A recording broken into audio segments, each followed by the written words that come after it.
Andy Wood, one of the founders of SuperBru. There's not a sports fan around who doesn't know what it is, but tell us how it all began. Hey Derek, thanks for having me on.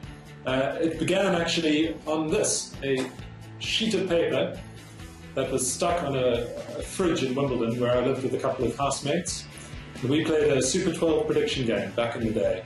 You can see everyone making their picks here week by week. Largely the game has stayed the same ever since.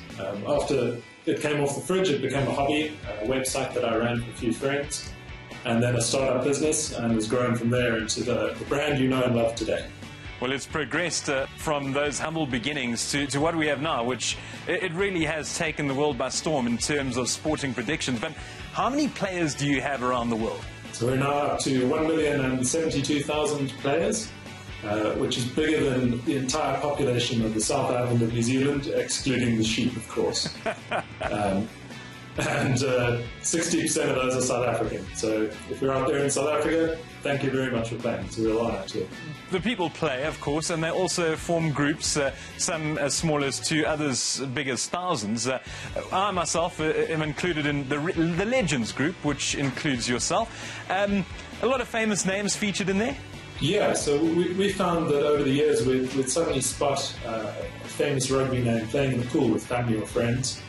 And we thought, wouldn't it be great to get all of those guys together playing against each other, but also to unlock them to the rest of the audience so everyone could see their picks.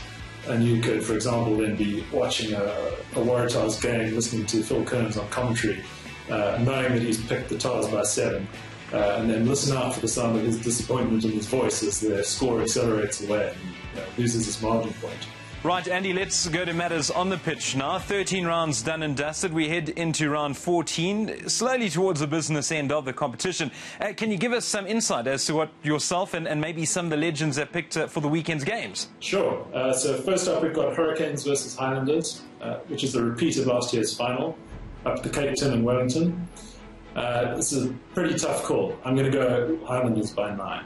Next up is Waratahs versus Chiefs in Sydney. The Waratahs wobbled early on in the season, then got Bernard Foley back and have been pretty stable since.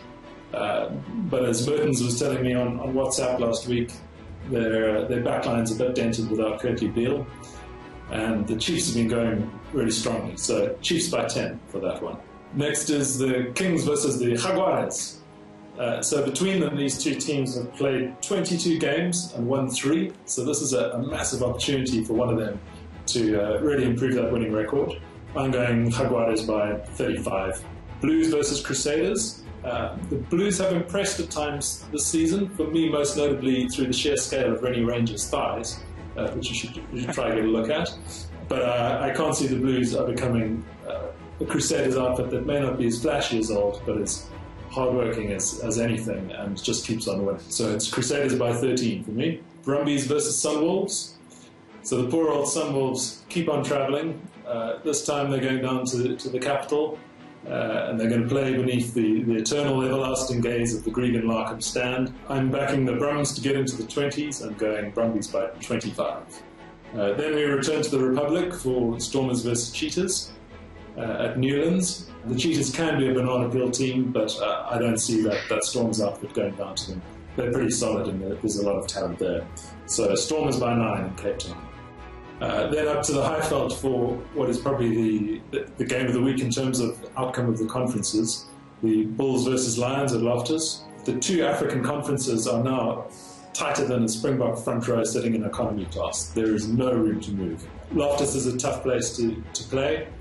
They have a 70% win record there, so I'm going to go Bulls by 6 in a tight game. And lastly, to wind it all down on Sunday morning, we have a gentle Aussie derby with the Force taking on the Rebels. The Rebels have had a better season, and pretty impressive for them given their history as one of the weaker Australian teams. Rebels by 10.